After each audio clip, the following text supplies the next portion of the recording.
welcome back to a brand new episode of the MMA Beat. It is Thursday, April 12th, 2018. Hi again, everyone. I'm Ariel Helwani back inside our New York City studio. We are three deep this week. That, of course, is the man in the shirt, Jeff Wagenheim of ESPN, and that is the man in the hat, Chuck Mindenhall of MMAfighting.com and The Ringer. Guys, almost exactly 7 days ago, we were sitting here doing this show. It was a special time. It was 3 p.m. Eastern as opposed to our now usual 12 p.m. Eastern start.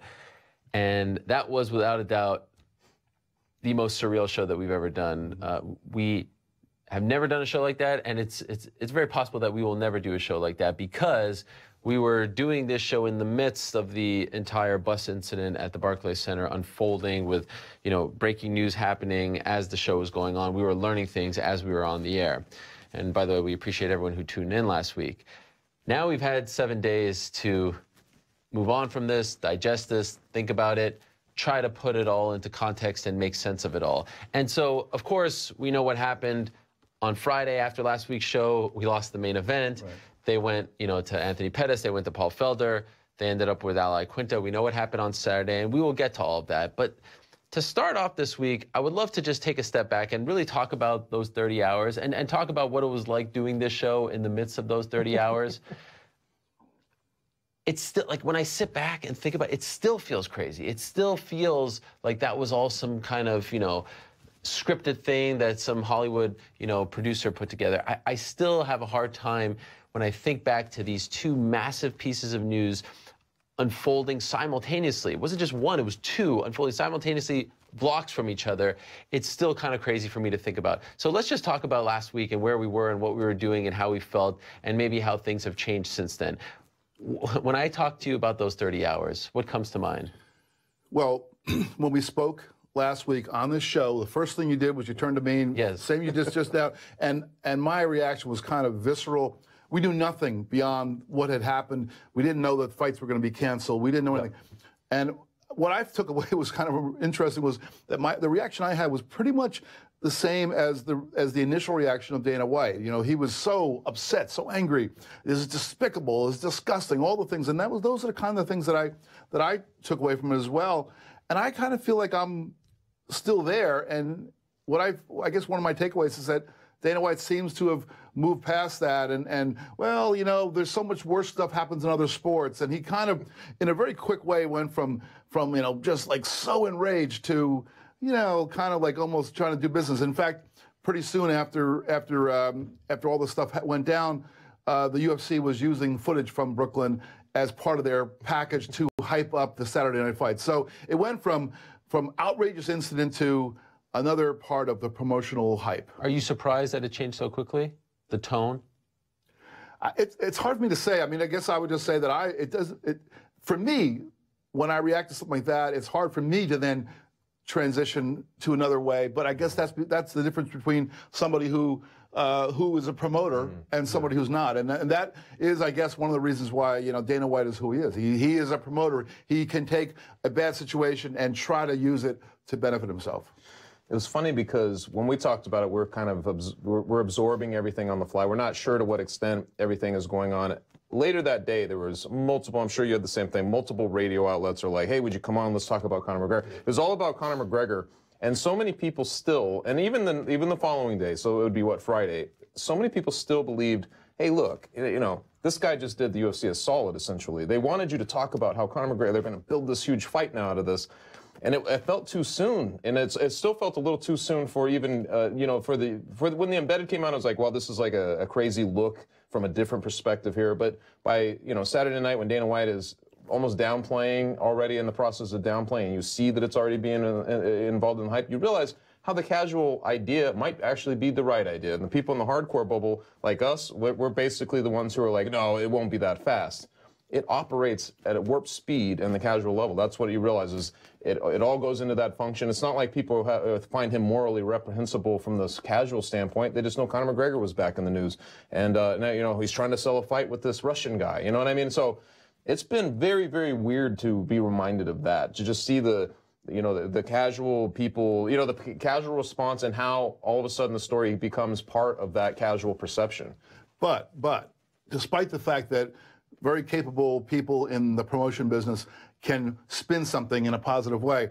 I would maintain that that incident was not merely an attack on Khabib Nurmagomedov. It was an attack on the UFC. And I think that the UFC, maybe Dana White is very aware of that, and maybe that plays into how he's reacting now. Maybe he's trying to, take the chess piece and put it in his advantage. But look at it. This is Conor McGregor assaulting the UFC. Even if he had successfully got Khabib, he would have been attacking a guy who would the next night or 2 nights later was going to be in a main event of a pay-per-view.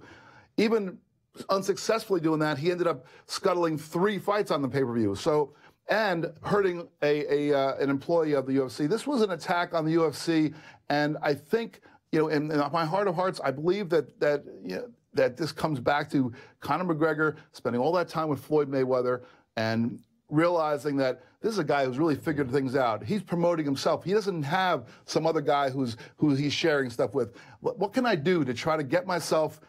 How outrageous can I act in order to get those people to get rid of me? I mean, I don't think it was ever a possibility that was going to happen, but there was that moment, when Dana went on ESPN Friday morning and was asked, can the UFC work with him anymore? He was like, I honestly can't answer that question. I mean, there was that moment where it was cast in doubt, and we can talk about Floyd. I mean, we talk about Conor being a man out of control, but he has built a career, a star-studded career, out of being in control and doing things in a calculated way. So in my mind, there was something calculated there about assaulting not Khabib Nurmagomedov, but the UFC. Just imagine, though, if Rose Namajunas had not been able to fight him. She just opted not to fight. That's where I feel like we wouldn't have been able to get over it as fast, or even the casual standpoint would not be able to just move on as fast, because you will have then truly ruined an event. Because at that point, that card goes from being one of the best of the year, if not the best of the year, to something like one of the craziest and worst cards of the year. So the fact that she was able to stay on there was a big boon to him. I think if she falls off and you lose that title fight, I can't imagine where there's any positive light on this at all. And I really don't think there is yet. I look at that footage and I think, what is this guy doing? He's out of control. It's not so much like, who cares about all the prefabricated, like he's going to show up, he's going to make a showing. It's just behavior it should be scary for people, because this is a guy who's not just, he's not just angling for a fight. This is a guy you worry about a little bit. A guy who's new enough money where, he thinks he's invincible, and you wonder about, like, what's left for him? And it gets a little dark when you contemplate. Sometimes you're like, is this guy going to do something destructive to himself down the line? At the time, I remember thinking, gosh, why are so many people asking me if this was scripted? MMA is always viewed through a different lens, right? When Ron Artest ran into the crowd in Detroit, no one asked if that was scripted. Right. But the first thought is always, this is WWE. This is Dana White and Conor McGregor sitting down, and it helped that it was WrestleMania weekend too. Yeah, so you got all these people down there talking about it. I start to get defensive, and I'm like, look, at the end of the day, yeah, I mean, did he mean to go there? Yes, but did anyone think, like, you really truly think that Dana White or someone at the UFC sat with him and planned this out, and then the NYPD got involved? What does that say about the way the world looks at mixed martial arts, when the first thought, I mean, every sports talk show, the number one thing was this scripted? Was this scripted? Skip Bayless said that. Oh, he said that? I did not hear him say that. He said something along those lines, yeah. What is it? I mean, how could anyone possibly think this is scripted? But yet that's what they were talking about. Why is it that our sport is viewed that way? It's fight promotion. This isn't something that happened in a fight. Every time there's a fight press conference, there's always some kind of little thing that goes on, and some sort of confrontation, or sometimes it's just words.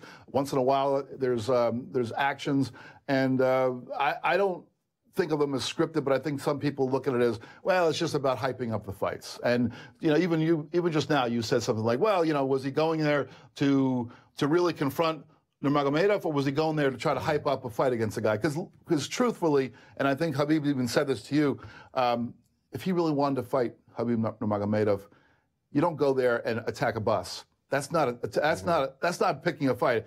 All you have to do, as he said, is tell me time, tell me place. I'd be there. I mean, it was like it sent chills through my bones when I heard him say that. Yeah, when he said it to me on the phone, like an hour after the show, it sent chills.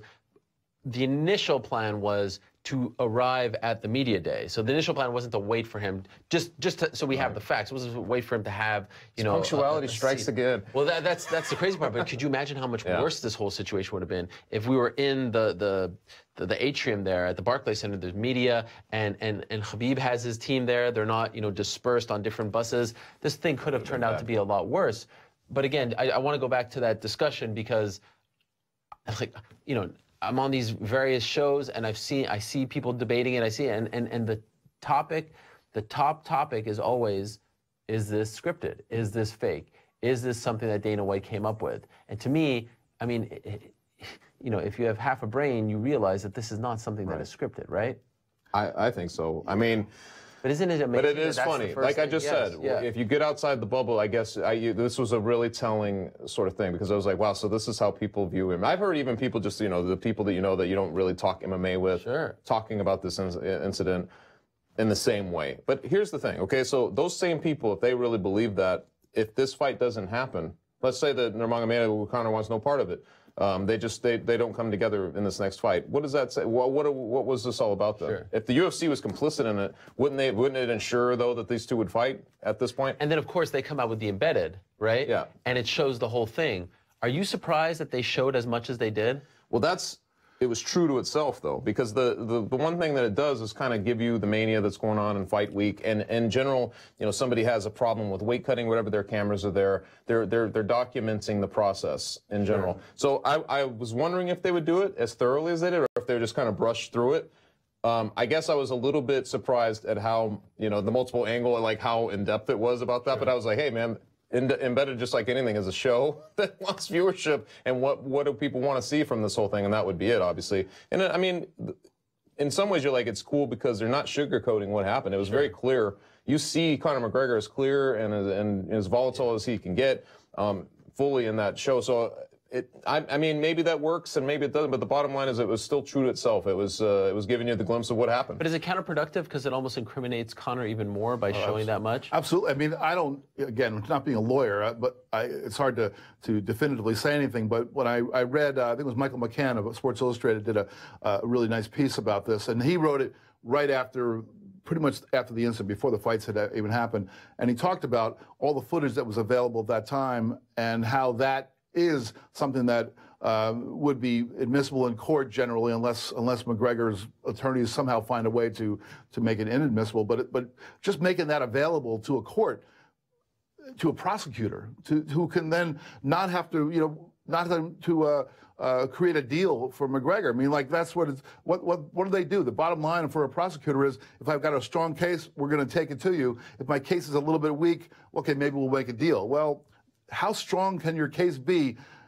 You've got actual video footage taken from all different angles of this guy running out there, grabbing the stuff, throwing it through windows. I mean, it's about as incriminating as you could possibly make it. And way worse, right? And yet, I mean, you see that dolly hit? It hits half the side of the bus and half the window. If it would have gone straight through the window, we could be talking about a whole different situation here. I said this on the radio afterwards, too. I was like, when they're talking about is this thing, you know, did they plan this? I'm like, if that dolly goes through the window, somebody might have gotten killed, you know? Yeah. I'm like, you don't plan something like that. Like, that's ridiculous. But he's fortunate that it didn't go. I mean, it was pretty dramatic, and there was a lot of fallout from it, but he's fortunate it didn't go worse than that.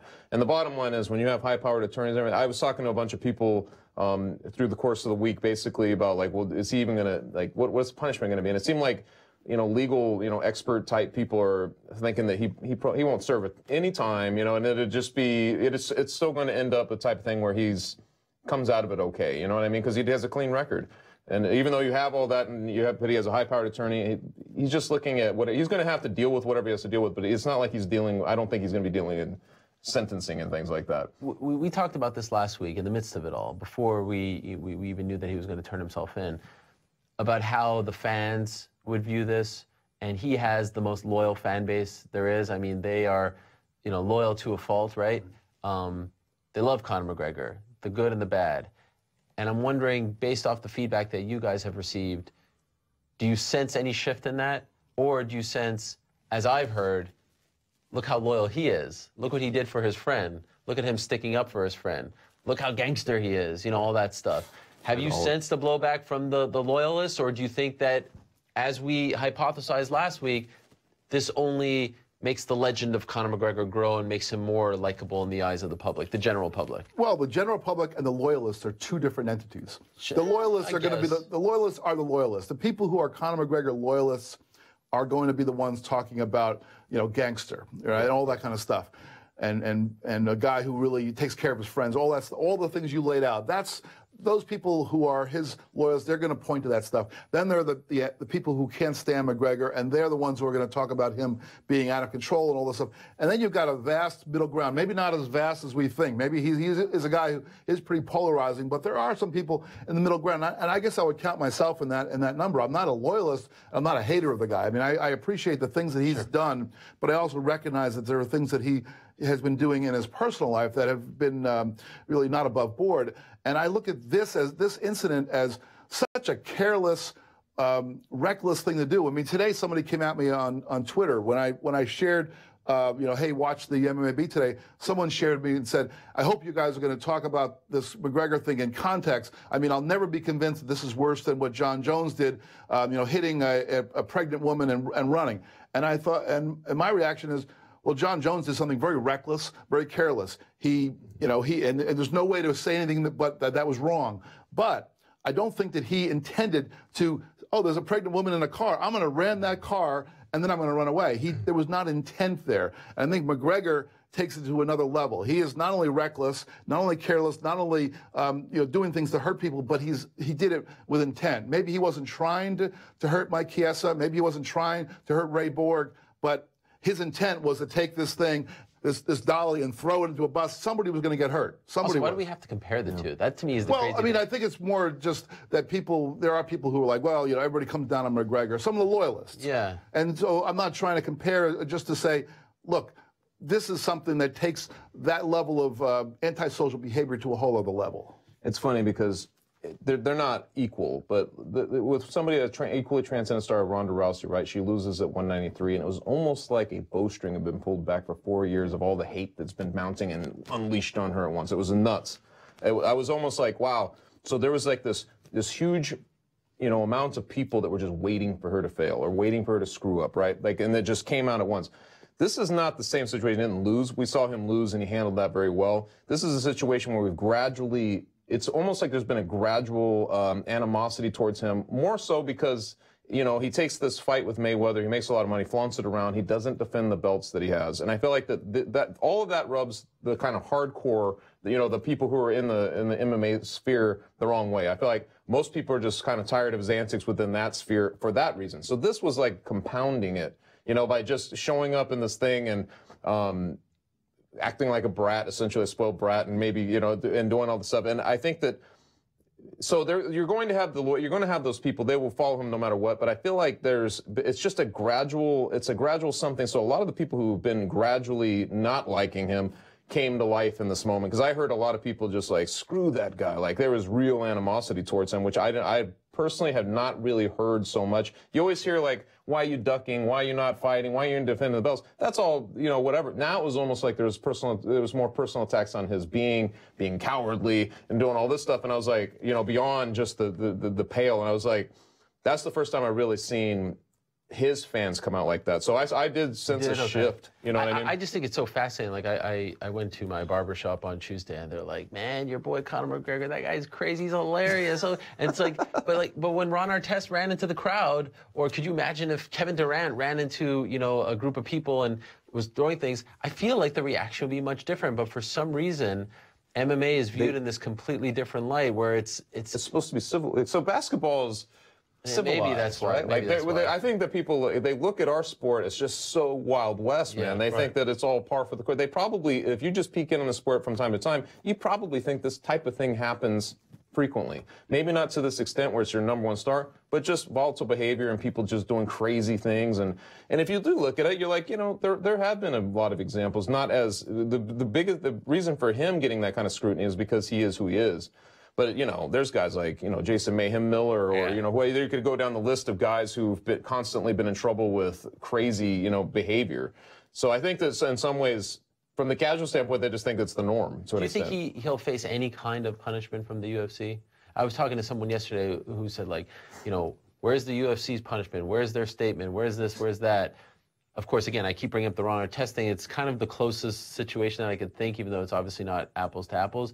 And he was suspended for the entire year and lost a lot of money. In the end, do you think Conor faces any kind of punishment from the UFC? We can't predict what, you know, New York will do, right? We can't predict what the courts will do. But I feel like we're kind of experts at how the UFC handles these things. I mean, to an extent, I don't think so. Yeah. Because you're shooting yourself in the foot in the year where there, you know, this, you know, who knows what's going on with the TV deals and everything, but you just have this pivotal moment in time, and they need these stars, and it just seems counterproductive in the end for them to go too harsh against their top draw. I don't know. What are they gonna cut him? I see people calling, you know, in the media, oh, they should cut him. What are you gonna do? You're gonna let him go walk to the competitor? They're not gonna. Well, that's the thing, and I don't know. I don't think that there is a danger of. If they set him free today, yeah, I don't think there's a danger of Scott Coker extending him a contract. I think what's going to happen is what I laid out in the beginning. He becomes the Floyd Mayweather of MMA, and I don't know whether the UFC in any way shares my view. I mean, maybe my view is just too radical, but I do think that there might be something to that. I mean, I think maybe the UFC sees that. Look, Dana White did a complete 180. How do you go from this is despicable, this is disgusting, I don't know that we'll ever be doing the business with this guy again, and to like, well, you know, other sports do worse things. I mean, he really has gone completely the other direction. I thought he handled it on Thursday as well as possible. I thought he was in a really tough spot, said all the right things, the right tone, and then on Saturday, listening to him, I was like, man, maybe they had an agreement that they won't go after each other, but that was, you know, as close to a 180 as you can possibly get in terms of tone and message. So why would he do that? You know, what gain does he have? Well, one gain is maybe he kind of quiets McGregor down so that McGregor's not going to continue to do things to try to separate him and the UFC. I mean, again, maybe what I'm suggesting is totally out there, but I can't imagine that the UFC doesn't have in the back of their mind. I mean, the guy did spend 2 years with Floyd Mayweather. He saw the difference between, you know, if Floyd had spent his entire career fighting for Bob Arum or fighting for Don King, he would have been a rich guy, but he wouldn't have been mega rich like he is now.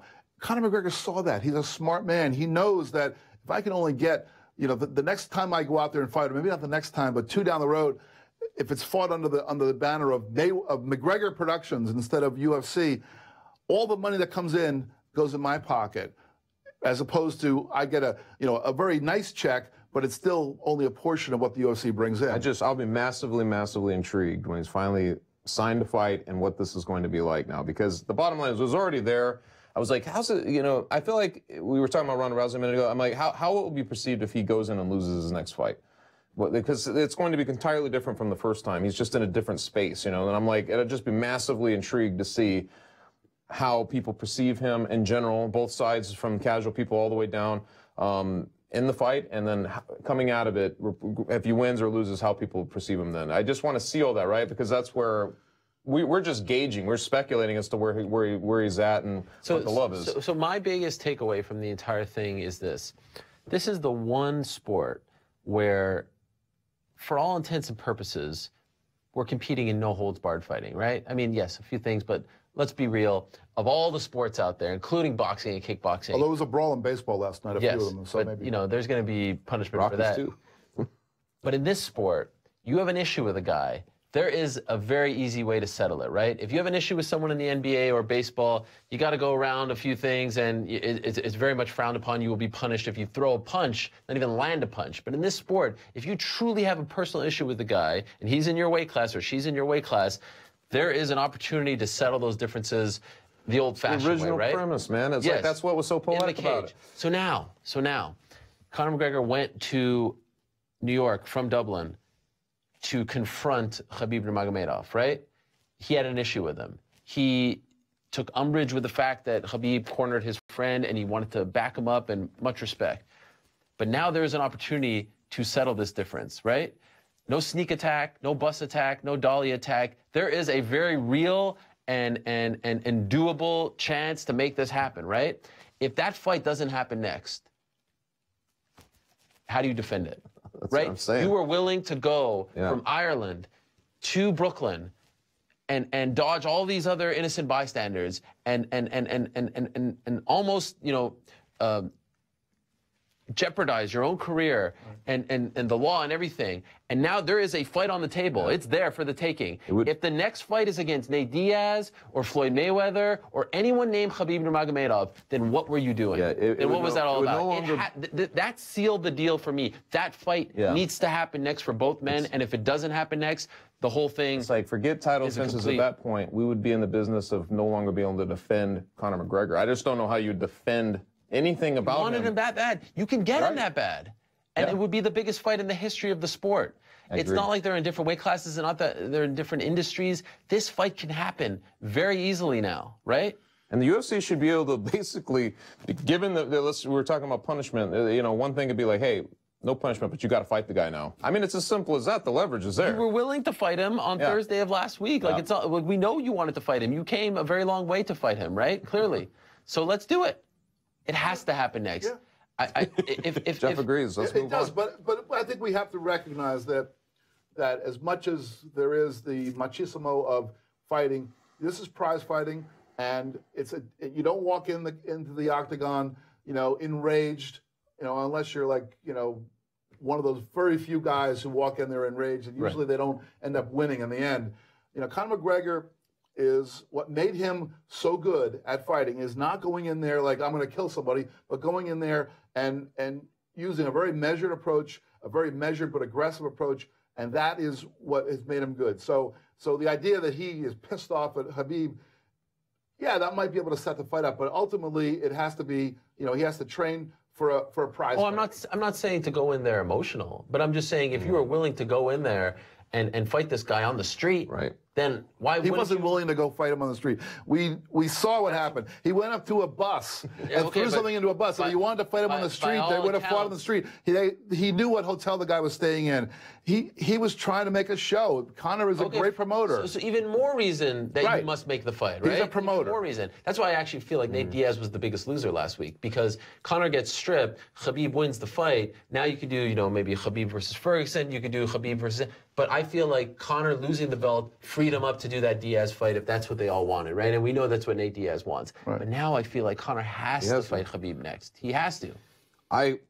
For a lot of reasons. By the way, everything you just detailed. Do you think it sells more than the Nate? Yes. Yes. I do, actually, 100%. And because, and honestly, just from a perspective of just thinking about that fight, it's so fascinating now, especially on the heels of, because I feel like that actually brought more eyeballs again into Nurmagomedov. He has a 50 to 40, you know, 43 type fight, another one of his types of fights, you know, where he shows some weird, you know, he decides to stand and all this. You just see different elements, and then there's the whole Joe Rogan commentary and all everything that goes on. The fact that he has never lost a round in the UFC, I mean, you got to be able to sell this is the selling point. This is a guy who is literally the best right now at what he's doing, and the guy who's could be conceived as the best as well with 2 ties. So that fight, just on that level alone, forget about all the stuff you just mentioned, which is the big crux of it. But just even, you know, just looking at that fight, you're like, what an amazing fight at this point. You know, it's funny, like we've had some beefs in the UFC, like I think of Luke Rockhold and Fabricio Verdum, and they didn't like each other, but they're not in the same weight class. In this case, they are in the same weight class. It's the former champ now against the new champ. They've been going back and forth. It's two different countries. I mean, it's also, I mean, really, it is the fight. Let's say these guys were best friends. They still would be the guys who would logically be the next opponents of each other. So on every single level, it does work for sure. In a word, and you said, and I agree with you, last week, it felt too soon to talk about like the business ramifications of this, or, you know, how his star may or may not have dimmed as a result of this. A week later, is Conor McGregor more popular, right, and a more lucrative draw to the UFC given his actions? I don't know, but I don't know if he's certainly not more popular. If you're talking about approval rating popular, he's certainly not that. He's less popular in that way. I'm sure there are people who sort of like them. Obviously, the people who love them, but then there's probably people who sort of like them who now don't sort of like him because of what he did. So popular, no. And in terms of, I mean, he already was a mega star. I'm not sure that he is, but he kind of shed more light on this matchup. Now we know who was the guy he was going after? Oh, it was that Khabib guy. Oh, what did he do on Saturday night? He didn't, he still hasn't lost a round. So it kind of, I guess, maybe it made it a bigger deal, but I'm not sure that you could say that he made himself a bigger deal, because he already was a big deal. The fight got huge. I know that much. I mean, the fight was already big. I think it was already big, but you just asked the question, will it break the pay-per-view record for the UFC? I feel like there's no doubt it breaks the record now. I couldn't have said that going into the fight last week, that coming out of it, a Khabib fight against Conor would break that record, but I feel pretty strongly that it will now, Yeah, I think he's a bigger draw. He's more popular than ever. I think that he is now. There are some people who idolize him because they love the fact that he stood up for his friend. Remember that shot of Mike Tyson when he was in handcuffs and he went like this to the camera and everything? And now, we love our friends at Root to Fight, but, I see a lot of people wearing Mike Tyson shirts. That man was convicted of rape. I was just about to bring this up. Conor McGregor did not do that. Yeah. That shot of him walking out in the handcuffs, excuse me, the mug shot is on T-shirts, Barstool Sports selling a T-shirt. Like, people idolize actions like this. And so I do not think that his star has dimmed one iota. The fight game particularly has a way broader, forgiving, and all-accepting nature. It lets a lot of niche players in, and it lets you be rogue during your career. That's the bottom line. It's been shown a million times down through history. Now let's talk about Khabib here for a second, because I don't think that this is what he was thinking in the third and fourth rounds of that fight against Iaquinta. But I do believe that the byproduct is absolutely brilliant. I believe that by him choosing to stand with Iaquinta and him showing, quote-unquote, holes in his game, which I think was a little bit off base, all of a sudden the reception that I've received is, this is the feedback, like, oh, man, going into that fight, I thought Conor had no chance. Conor's going to smoke him now. Conor's going to knock him out. I feel like he has leveled the playing field by doing that. I don't know if he meant to do that, but I think it was a brilliant stroke. Basically all about this. Really? Third round was a dangling carrot. That's what it was. It was like, hey, check it out. I'm beatable. I am beatable. Yes. That's exactly what it occurred to me during. I was sitting next to Sabretta Komodo and Mark LaMonica, the guy from New York Post. Newsday. And I was talking to him, and I was like, I was basically like, this looks to me like somebody was like, he's hustling. Look, I'm susceptible. Come and get it. You know what I mean? That's what it seemed like to me. Do you think he did that on purpose? That's possible. I mean, I think there was some reason he decided to stand up in the third and fourth round. It was like either to prove maybe however it worked. Maybe it was inadvertent that it basically worked out this way. But he's a bright guy. I think he's big picture enough to actually pull something like that off. I think he recognized over the first couple rounds that he was kind of invulnerable to Iaquinta, that he wasn't going to be a better stand-up fighter than him, but that he was not going to get caught with something big. I mean, I don't know how he knew that, because Iaquinta certainly threw some big things now and again, but I think he recognized that. Almost, I mean, it's kind of bizarre to take Khabib and relate his stand-up to Floyd Mayweather, the master stand-up, but it was, you notice in that Floyd fight against McGregor, there was a point where he just didn't really care about anything Conor was throwing anymore, because he recognized that Conor wasn't going to hurt him the way he was with his defense. He was impenetrable. And I think that, to some extent, I think that Khabib, he knows that his stand-up isn't up to snuff. He knows that he's certainly a loser in this if it was an all stand-up fight against McGregor, but he also knew that he wanted to work it out a little bit. He wanted to show that he's got a little bit of improvement, but also I think your point about the dangling carrot is right on, man. It's like he is saying, well, what if I do stand up? I don't think that's going to happen. I think he'd be a fool. I think if he gets a fight against McGregor, I feel like he shoots immediately, and McGregor never stands up for the rest of the fight. I didn't get a chance to see the broadcast. I didn't get to see hear the Joe Rogan criticizing his stand-up and all this. I was watching it in the back. Okay. Yep. To me, and I mean, yes, it looked a little clumsy at times, and it looked funny, but I mean, he was killing him with the jab. Like, am I crazy? Yeah. I'm sitting there cage side watching him just smash that jab home again and again and again, and to the point where his face is starting to hurt you to see each one land, to even watch. I couldn't understand in the end. I was like, it'd be one thing if he wasn't landing something. You'd be like, okay. So that's a very complex thing for me, because I was like, I mentioned in a tweet afterwards, I'm like, I have no problem calling him the best lightweight right now, and whatever. And there was a ton of response like, oh yeah, you didn't see the stand-up? And I'm like, I'm like, is this a Joe Rogan thing? Yeah. Trickling into, you know what I mean, like people's perception of it, or did I see a different fight? Just compare it to his stand-up like 3 fights ago. Yeah. I mean, he's come such a long way, and he was not. And just look at the way he was like Iaquinta was not landing anything. With all due respect, they were reacting. As I was watching, there were times I was watching with Casey, our videographer, they were reacting to punches that weren't even landing at times. Like, they were like, whoa, and it was hitting his shoulder or missing completely. Like, he was not in trouble at any point of those 25 minutes, like not even for a second. I think in defense of Rogan, I would say that you call a guy's fights, and as you pointed out earlier, the guy, Khabib has not lost a round in his entire UFC career, and so when you get a guy like who is essentially invulnerable, you have to try to find something. And so in this case, I think that Rogan was, the way I listened to it, he was kind of pointing out that Khabib was essentially taking an unnecessary risk by standing up with this guy when he clearly could just take him down. It'd be like, LeBron James going out there on the court against some G League guy who's like, 6'2", and then throwing up three-pointers. But how's it lost? And he might make a lot of those three-pointers, but all he has to do is take the guy out of the hoop. There's a difference between that, questioning his game plan, and then what was happening during the broadcast, which was questioning his skills. Like, oh, look at this. He's showing holes in his game. He's not good. No, the real story was he was clearly defying his corner, who were pleading with him to go back to the ground, and he was just showing off and trying to be Muhammad Ali. That was the story. It wasn't because his striking actually improved. What's great? That's great, though, isn't it? It's like the nuance of gamesmanship, maybe for this next fight, too. That's what's great about it. That's the way I saw it as it was happening in real life, in real time. I mean, I was looking at it the same way. Maybe I guess I wasn't listening to Rogan that closely, but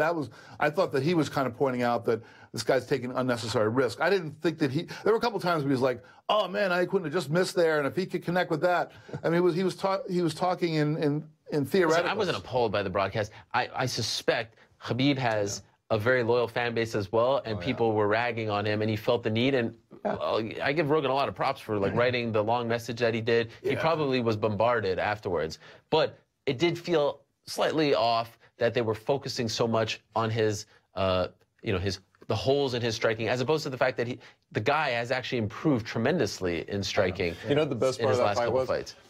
I mean, we saw, I don't know how, from my seat and press row, I could see this exactly because it was right on the fence, and I saw Khabib Nurmagomedov look up and have a conversation with Ray Longo and Matt Serra, and I was like, at the time, I'm like, what are they talking about? So he said something like he was like... he was basically telling Matt, like, oh, you're coaching, you're telling him the right things, but it doesn't really matter anyway. So I could see them having that conversation. I remember I was looking at Ray Longo, and I could see them just making eye contact, and Ray Longo, like, just like talking to him and like having this conversation. It was almost like you could see Ray Longo like, imagine the nerve on this guy sitting here talking to me while this is happening. It was like, I love stuff like that when it happens in fight. I was at the time, I was like, what are they talking about? Because I knew it would come out eventually. But did the UFC make the right call with Iaquinta? I think so. I mean, you were in the building. It was a really interesting crowd because all of a sudden you've got a New Yorker going against a guy who was a darling of Brooklyn from his own fan base. So it had a kind of a mixed feeling there. It was swelling up every time Iaquinta did anything. He was, like you said, would swing big or something, or maybe clip him a little bit. There'd be a swell in that crowd. I thought that was the right move because there was local vested interest, in this guy, but also he'd won. I mean, he was the best, like on the record and kind of what he presented as a challenge with his hands and everything. To me, he made more sense than like a Paul Felder or even an Anthony Pettis who's been kind of hit or miss. I mean, I thought he was the best option. He was going to cast the most doubt into the situation. And I also think he was, he showed himself to be the most aggressive. I mean, I think that you needed to have a guy out there who was not going to be like, I'm just happy to be here. I'm just going to see if I can survive. He went out there. He went after Khabib. And I mean, Khabib even mentioned it at the end of the fight. This is real gangster, Brooklyn gangster. I mean, I loved how he, gave the guy props in the end. He could have given up. That's the thing about it. He didn't give up. After those 2 rounds, I mean, who those were 2 10-8 rounds. Who goes through that and then manages to then keep going after the guy who is and talk smack. He was talking smack. Right? Aren't you going to like lay back, hoping to not get taken down? He didn't. He threw caution to the wind. I mean, I give him a lot of credit. He reminded me in that fight of just like one of the throwbacks was Marciano's or something. Like the pug face, it's all bloody, and he just keeps coming forward. Like I saw this flash of like, dude, this is what those guys are the Hart guys back in the day would look like. He just kept coming forward, even though that jab was landing, even though he knew he could get taken down, he just kept coming forward. I love that about him. Yeah, I hope the UFC, gives him a good fight. I mean, I feel like it's, I know he lost the winning streak, but in a sense, his okay, well, I was actually just going to ask you that. Like, to me, the idea of a moral victory, like, it doesn't really mean much. We could talk about it, but for those men and women, more often than not, they're demoralized, right? You know, there's a lot that goes into a victory, but that was the closest thing to a moral victory that I've ever seen in the fight game, right? Because of the way he fought. I mean, if he just went out there and survived with the guy, but he went after him, and so when he stepped out afterward, you know, he had to think, well, I gave it everything I got, and that's the moral victory, not the fact that he just, you know, fought against the guy and then he survived 5 rounds, but that he actually went after him. And I loved, I mean, you talked about the moment where Khabib is talking to the cornerman.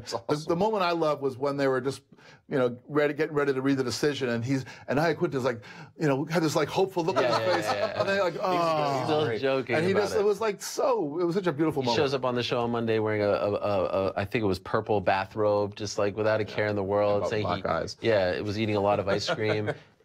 I mean, he's the kind of character that we love in this sport. Yeah, it's a win. It's a win for his reputation. Let's put it that way. Okay, I want to move on and talk about another big story coming out, because we could do, you know, 2 hours on all this stuff. But I am in awe of Rose Namajunas, and I'll tell you why I'm in awe of her. She stumbled when it seemed like the stars were going to align for her. She was getting the backing of the UFC. She was getting the backing of Ronda Rousey. Remember going into that fight against Carla Esparza, the title fight after Tough. She was just on the reality show. It felt like, okay, this is, you know, that next face that the UFC is going to push. And she did not, you know, she did not show up. She lost convincingly. And she was able to reinvent herself, and in the midst of the reinvention, stumbled again. Remember, she lost to Karolina Kowalkiewicz. We were kind of on the fence. Would this person live up to her hype? Would she be the next face? Would she be the next Ronda? And now what she has done, not only in that first fight, because, yeah, okay, you can say there were questions. She caught her, the weight cut, to overcome, and people can, you know, I see people sort of, you know, making jokes about, oh, she was shaken up. To overcome that, because by all accounts, the way she reacted on that bus was very dramatic. She was very much bothered by it, and she's allowed to be. She was sitting right next to that window with the dolly. To overcome that and then to do what she did to Joanna and to beat her and to go the distance, remarkable. I really feel like what she did was downright inspiring to see a young woman step up to the plate the way she did and beat Joanna in the immediate rematch. You mentioned reinvention, and it's interesting for her because it's almost beyond that. It's almost like you've witnessed somebody who, and it's rare to see these people who truly mean it. They truly found this self-discovery. Like, I feel like at some point along the way, she discovered something about herself that she adheres to. She doesn't try to be anything beyond, you know, like she is very grounded suddenly. And I felt like that goes back to that Paige Van Zandt fight when she stepped in and shaved her head, and she went in there and it was like dominant, right? And I remember thinking then, you never know. I mean, she might end up being who they were projecting her to be to begin with. And since then, obviously, she's been pretty good. And she's really shown herself in these 2 fights, because psychologically, the first one, you know, it was equal. Well, this one was crazy because of the event that happened with Conor McGregor. But both of them had very psychological, you know, psychologically huge implications. Like, there's a lot for her to have to process, a lot for her to have to think about endlessly. And in both cases, she showed up. It was almost like you could see her just never leaving her space, wherever she was comfortable, and using that. And people talk about reinvention. They talk about finding themselves. They talk about finding new ways of living. They do all this all the time. We hear it in the fight game a million times. And how many times is it actually true? Sometimes it's true to an extent. To me, and she's so young, to me, it's like she discovered something and she protects it. And I'm all about it. I don't know what it is. We know that she's with Pat Barry, and she's got a pretty tight-knit group of people she hangs around, but I heard her talking about like going out and hunting mushrooms in Colorado, things like this, and I'm like, she's just her own person, but I think that she found that about herself, and since then I feel like she's been a whole different fighter. Yeah, self-realization is a pretty powerful tool. I mean, and in the fight game, probably more than other places, because it's all about belief. You know, it's all about self-belief, and if you have it, you've got it. As a rematch, though, I mean, I was kind of harkening back to when Dillashaw beat Barao the first time. Barao was this guy that everybody was seeing as kind of like unstoppable. And Dana said he was best pounder. Right, and then Dillashaw goes out there and hurts him in the first round. It took him to, I think, the 5th round before he actually finished it. But it was very similar to the first Rose-Joanna fight, in that, except that Rose finish the job in the first round, whereas TJ, he just like, ended up battering him until the fifth. But then it comes around again. And I remember when that second Barao fight, I remember thinking, is TJ going to be just like this flash in the pan, or is Barao going to like, reclaim his glory? And same with Joanna, is she going to come back and, just set the record straight? Well, she didn't. Right from the start, Rose took the fight to her.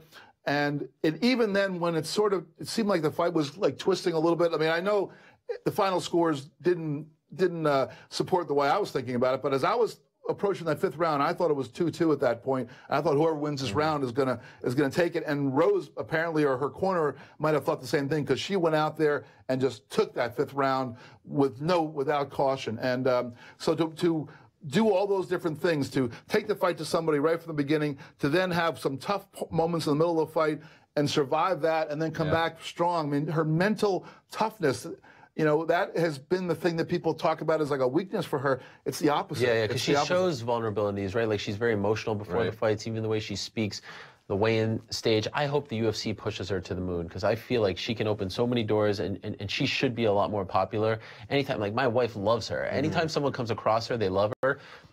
The one thing I think about, and it was interesting that last week they rebooked Dillashaw versus Garbrandt 2.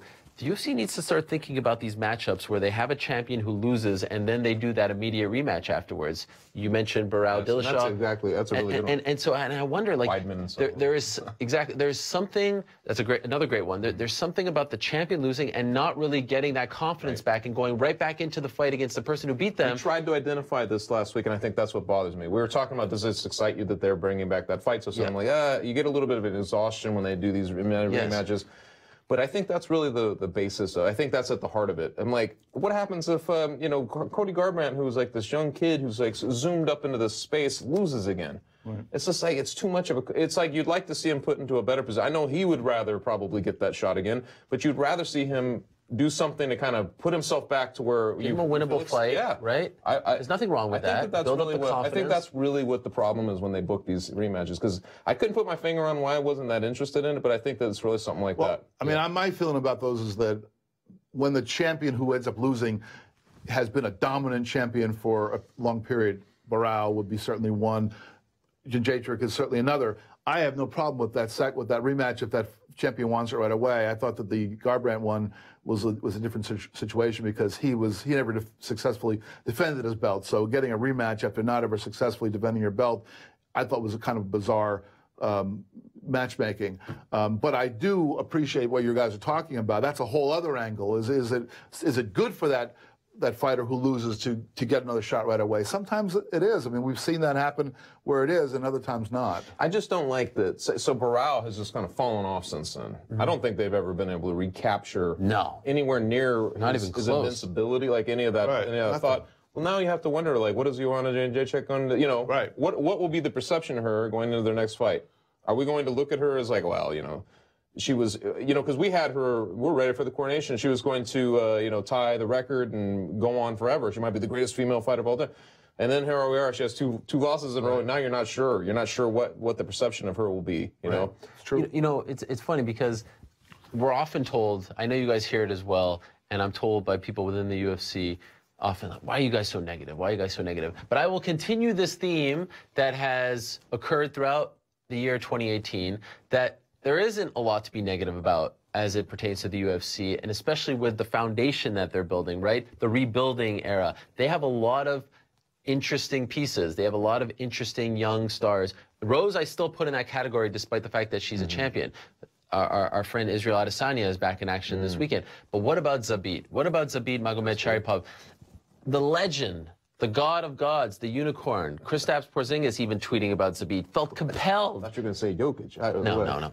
Felt compelled to tweet about Zabit on Saturday night. I mean, what better endorsement than a unicorn recognizing another unicorn? This guy's something else. That was pretty cool. If he could just learn how to speak a little bit of English, and this is not me being xenophobic, but look what it did to someone like Khabib, right? Just a little bit of broken English can go such a long way. This guy, and again, he doesn't look like the prime athlete that he is, but when you see the way he moves, and then you find out that he injured his hand in the locker room before the fight, what a talent this guy is, right?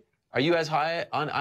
I feel like we are watching the sort of birth of a future champion before our eyes. Certainly could be. I mean, he performed beautifully. Of course, it always helps to have a good dance partner. So sure, that fight was a beautiful 3 rounds. No matter how you wrap it up, it was that was really a really nice performance, and he looked really excellent. I mean, that's bottom line. I don't know where he goes from here. As he steps up in competition, is he going to be able to maintain that? There was like almost like an elegance to the way he. Yeah. Well, how about Yair saying like, "Yeah, I'll meet you when you get to the top 10." Yet Frank Yeager fought Yair when he was nowhere near the top 10. I don't really like that fight, to be honest. For who? I don't like the fight for Yair. Yeah, I really don't, because I'm like, man, you just got destroyed, and I mean, he's so young, and he has a lot of.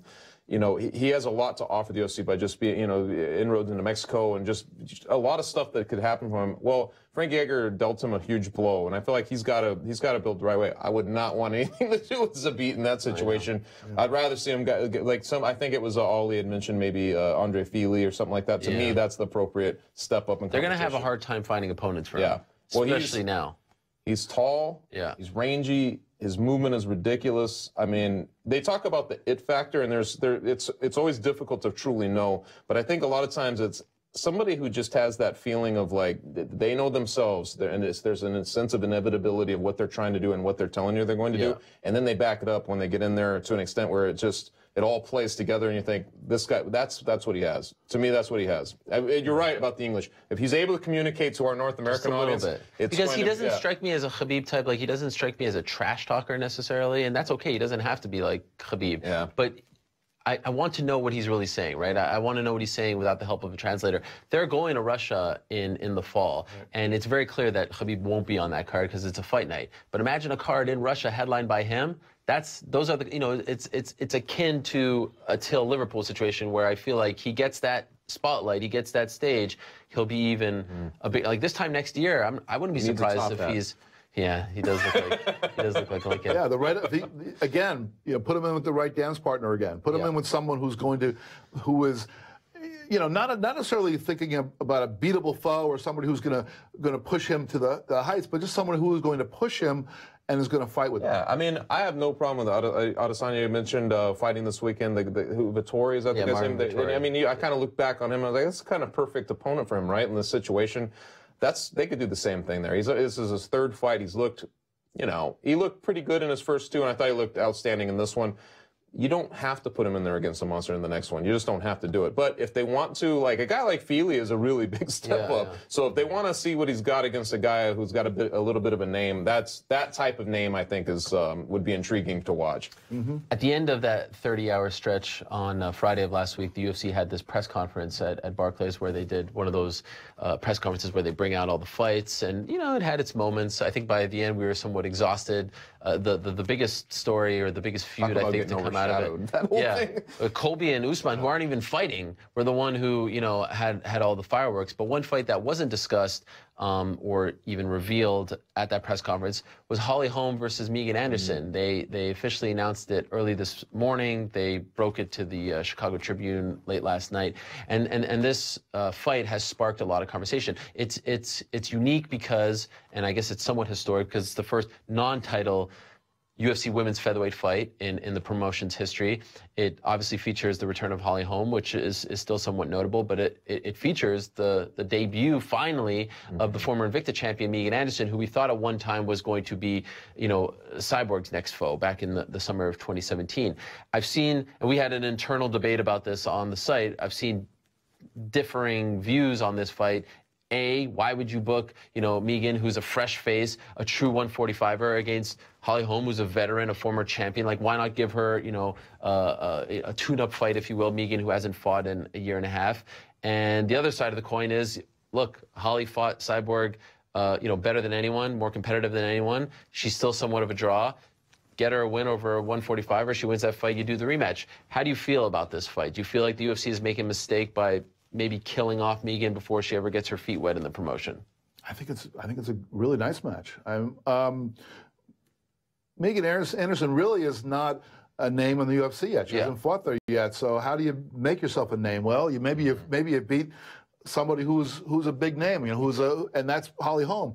Holly Holm, as you said, gave Cyborg probably her best fight, and at least that I can recall. And so how do you? And it was not that long ago. So how do you manipulate her back into a rematch? Well, one way is to kill off the person who would be getting that fight against Cyborg. I feel like it's a good match just to give an assessment of where both of these women are, and so I'm all for it. It's so left field because there's such a dearth of true challenges for Cyborg, right? So you look at it and you think, well, there's one of your most viable ones now going to go against Holly Holm. I didn't really like that aspect of it when I first heard it, but I mean, I'm okay with it. I really love the fact that Holly Holm just fights anybody. Like, she just, it's another chance, and it makes sense. If she goes in there and she beats Anderson, she could possibly get right back in there with Cyborg.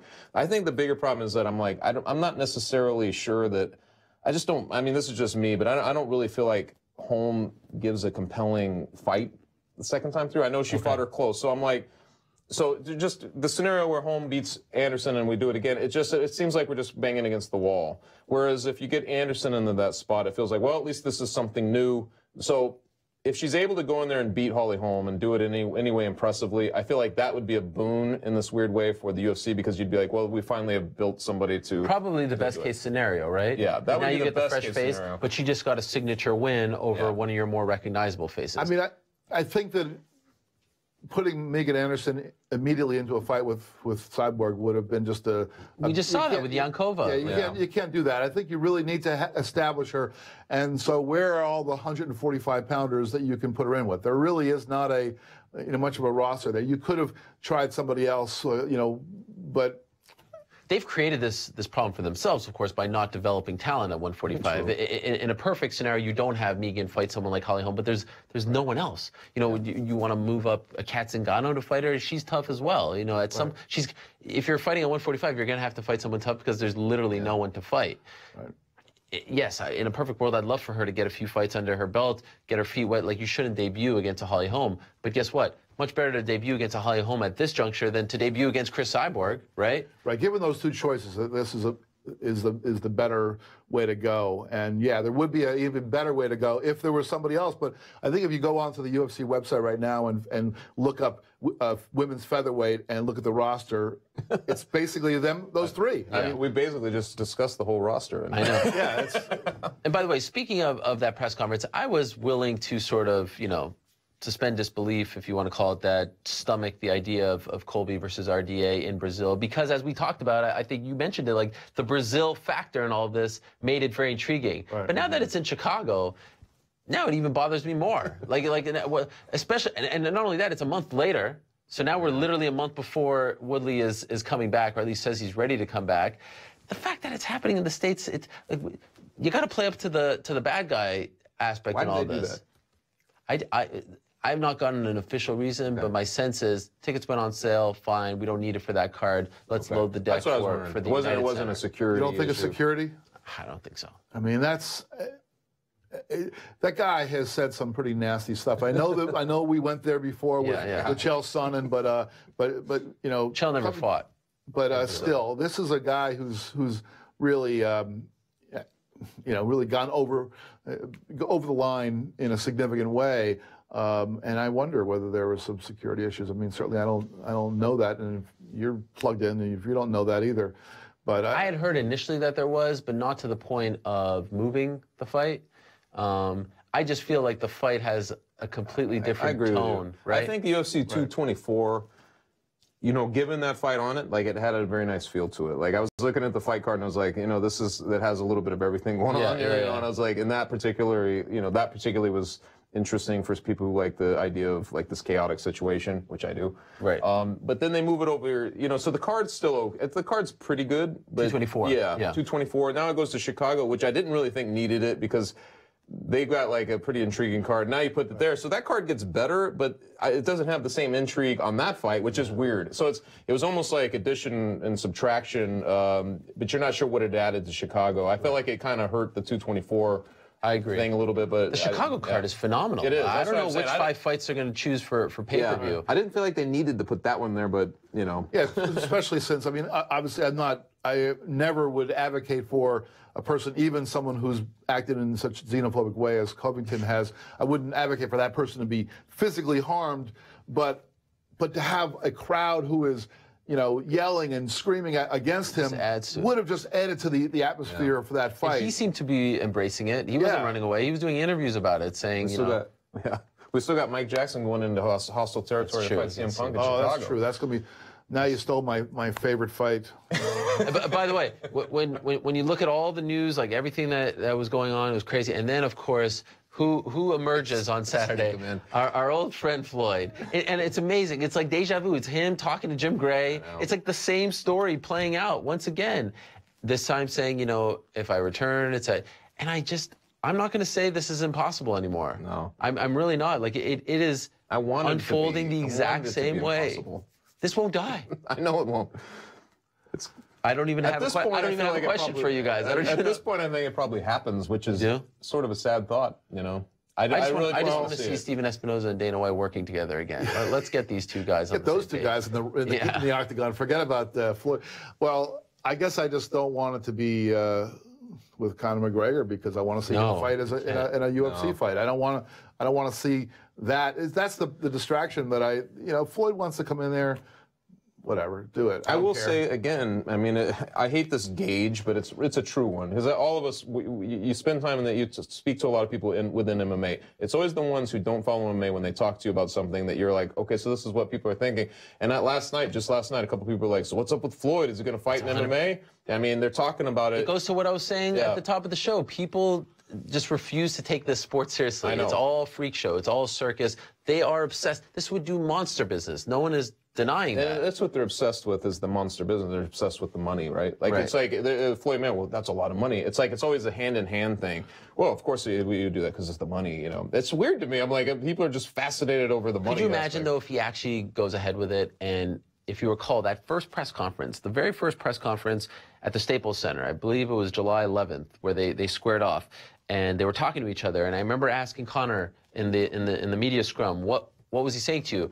And what Conor said, Floyd said, which Floyd later confirmed, was MMA next. Could you imagine if Floyd ends up being a man of his word and actually does do MMA after he said it? Because at the time, everyone was like, yeah, right, MMA next, right? And now he's actually going to do it if he does certainly pushing it. Whether it's going to come to fruition, I know you're right. It's hard to say it's never going to happen because we've been proven wrong before. But as much as I thought, and I still maintain that McGregor going over to boxing was kind of a circus, This is a greater circus. There was some logic behind it because at least Conor McGregor has trained in boxing. He certainly is not at the level of Floyd Mayweather, but he's trained in boxing and he, had that skill. And all he had to do was subtract all of his other skills, leave those at home, and take his boxing. And he was 27 or whatever versus Floyd's 40. Oh, yeah. Right. I mean, there are reasons to actually squint and try to see how this would make sense. If Floyd fights some, Joe Schmo in boxing right now, I still feel like he makes more money than if he goes to MMA. Nothing makes sense about this. Nothing makes sense, but it doesn't go away. And so I felt like we had to. I mean, he seems to want to be in the headlines, and maybe the headlines are all about what we're talking about now, or maybe he goes through with it. But I legitimately can't think of who he'd fight. I thought about as these things keep going, I'm like, who would he fight? I don't know. I still say CM Punk is the answer. Man. Are you insane? Why would that? You want a guy who has one professional fight under his belt in any sport. Right. This guy has 50. Yeah, but CM Punk. Not to mention amateur. Not to mention. CM Punk has trained with Duke Roufus to do ground stuff. You don't think he's not going to take him down? Who's the favorite if they fight in an MMA fight? Floyd. MMA. Floyd. No. Yes. No. CM Punk gets close to him, puts his hands on him. Are you trolling right now, Jeff? Okay, I can't do it. We've seen it all. I tried. Jeff advocating for CM Punk to get the big money fight. Okay. I haven't said that. I would. On that note, if you're watching us on Twitter, stay right there. If you're watching us on any other platform, head to Twitter right now, live.twitter.com/MMA Fighting. Wouldn't you believe it? We are an hour in. This thing has flown by, guys. There's no shortage of things to discuss, and guess what? There's plenty more to discuss. You have sent us some questions, and we're going to answer said questions. So go to Twitter right now, live.twitter.com/MMA Fighting, because after the beat starts right now.